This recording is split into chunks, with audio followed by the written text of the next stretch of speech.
Bung Edi, kepada seluruh pemirsa Metro TV dan siapapun masyarakat luas, apabila ada bukti pinjol legal atau berizin dari OJK melakukan tindakan-tindakan yang tidak patut, melampaui batas, melanggar ketentuan perundang-undangan, maka laporkan kepada kami akan tindak. Ya, kami dari asosiasi berkepentingan dalam perlindungan konsumen, kami melakukan apa yang harus kami lakukan untuk memastikan bahwa anggota kami itu taat azas terhadap code of conduct. Nah, kalau memang ada bukti sahih yang memang melanggar, tinggal disampaikan kepada kami, bisa juga melalui OJK, bisa langsung kepada kami, nanti kita akan tindak lanjuti. Sebetulnya OJK dan asosiasi sama, karena kita itu ingin sama-sama melindungi konsumen. Bukti apa sih sebenarnya yang dibutuhkan di sini kalau dari OJK dan misalnya? Kalau dari kami jelas bukti ya. rekam jejak digitalnya. Jadi kalau yang sering terjadi itu adalah jelas pinjaman ini KTP, kode pinjaman. Kemudian kalau seandainya ini terkait dengan penagihan, rekaman penagihannya. Itu kalau seandainya itu ada, itu cukup buat kami untuk melakukan penelusuran. Karena kita juga ada mekanisme di kita untuk melakukan penelusuran kepada anggota kita. Nah, gimana buat teman-teman semuanya? Katanya masih dengan hal yang sama. Saya geramnya gini loh. Kalau memang terbukti, kita akan tindak lanjuti. Ya kan, habis itu FPI menyampaikan kalau memang ada buktinya, kalau misalnya itu dari penagihan, ada bukti rekamannya dan segala macam, kita akan proses, ya kan, ada etiknya, semuanya akan disidang. Pertanyaannya adalah gitu loh, sebanyak itu kasus kemana dilemparinnya gitu loh. Ya, makanya saya berharap buat teman-teman semuanya, ya sudahlah, per hari ini itu hutang Anda auto lunas, hutang Anda selesai sudah gitu loh. Kenapa? Karena begitu banyak aturan yang mereka terbitkan, tapi begitu banyak juga aturan itu dilanggar oleh pelaku usaha jasa keuangan sendiri. Ada OJK, nggak ada fungsinya. Ada FPI, cuma pandai cerita aja gitu loh. Cuma cerita aja. Anda lihat kan, kemarin saya juga update. Saya menolak lupa dengan hal itu gitu loh. Kasus demi kasusnya bergulir sampai detik ini. Ya, Anda tahu nggak sih? Buat teman-teman semuanya, berapa banyak orang yang telah mengakhiri hidupnya hanya semata tidak mampu bayar pinjol. Hanya semata karena tidak mampu bayar pinjol. Berapa banyak orang yang telah mengakhiri hidupnya. Dan setelah itu, ada nggak Anda temukan kasus ini dibongkar? Ya, misalnya pinjol yang selalu melakukan peneroran itu, pinjol ini nggak ada. Ya, dan satu hal lagi, setelah dibentuknya oleh OJK, diresmikanlah Asosiasi Fintech Pendanaan Bersama Indonesia ini, langsung dibentuk waktu itu Satgas Waspada Investasi juga. Ya, habis itu berganti namanya menjadi Satgas Pasti. Mereka katanya telah memblokir 6.000 lebih praktek dari pinjol ilegal. Fungsinya apa? Berhenti nggak masalah pinjol itu sampai detik ini? Nggak berhenti. Karena masalahnya itu ada di pinjol legal resmi yang terverifikasi di OJK. Ya, tapi yang mereka cari adalah pinjol ilegal. Gimana masalah ini akan hilang? Ya kan? Pinjolnya yang bermasalah legal resmi dari OJK. Yang dicari pinjol ilegal. Yang selalu dipermasalahkan pinjol ilegal. Dari itu, buat teman-teman semuanya, saya berharap jangan ada yang bodoh-bodoh lagi gitu loh. Please, buat Anda yang selalu overthinking, ya, Anda yang selalu berpikiran lebih, Anda yang selalu ketakutan, mulai detik ini tanyakan sama diri Anda mau mati gara-gara pinjaman online ini atau mau menyelamatkan hidup Anda buat ke depannya. Ya, sampai kapanpun hutang Anda ini tidak akan pernah selesai kalau nggak Anda yang memaksa diri Anda untuk keluar dari semua ini.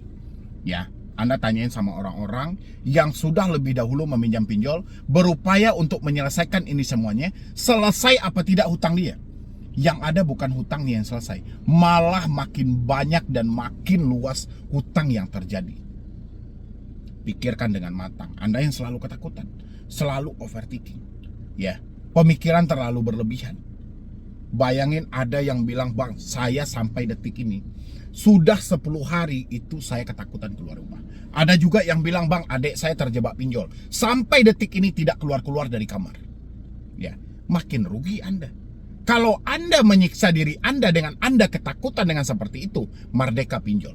Saya selalu sampaikan, Ketakutan Anda kesuksesan dari pinjol, tapi keberanian Anda kehancuran bagi pinjol. Semakin Anda ketakutan, pinjol semakin tertawa melihat Anda. Kenapa? Besar kemungkinan Anda akan melakukan gali lubang, tutup lubang. Ini yang diinginkan. Maka dari itu buat teman-temanku semuanya, dimanapun Anda berada hari ini, kita satu negara, satu Indonesia. Karena kita tahu kasus pinjol ini selalu ditutup dan seakan-akan tidak terjadi apa-apa oleh OJK dan AFPI. Mumpung dari Anda semuanya lah cara ini bisa diberlakukan gitu loh. Sepakat Anda semuanya untuk menghentikan gali lubang tutup lubang, menghentikan pencicilan, menghentikan perpanjangan, menghentikan membayar setelah Anda dicaci maki.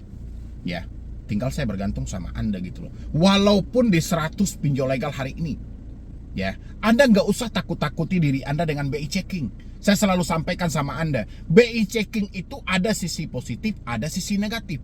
Positifnya adalah Anda akan terbebas dari dunia riba buat ke depannya. Dan dari situ kita juga diajarkan tidak selalu menggunakan uang bank untuk kepentingan usaha kita gitu loh. Ya, ada saatnya kita memacu pemikiran kita memakai lagi budaya lama, hemat pangkal kaya, boros pangkal miskin. Kalau Anda menginginkan sesuatu, bikin perencanaan keuangan yang lebih matang. Itu sisi positifnya. Kalau sisi negatifnya cuma satu, Anda tidak bisa menempuh riba lagi. Anda tidak bisa untuk meminjam lagi. Ya, karena banyak pertimbangan dari tim analis. Tapi ambillah sisi positifnya.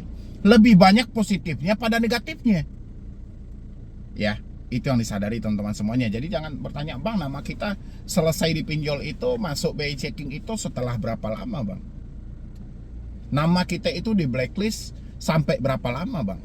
Kapan ya, Bang, nama kita itu akan hilang dan bersih kembali? Kalau sudah ada pertanyaan-pertanyaan seperti itu, berarti Anda memiliki mental penghutang yang sangat luar biasa.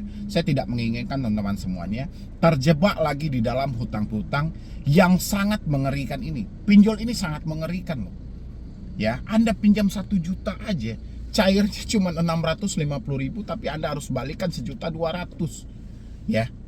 Ada tadi yang cerita sama saya, minjam 40 juta harus dibalikin 80 juta.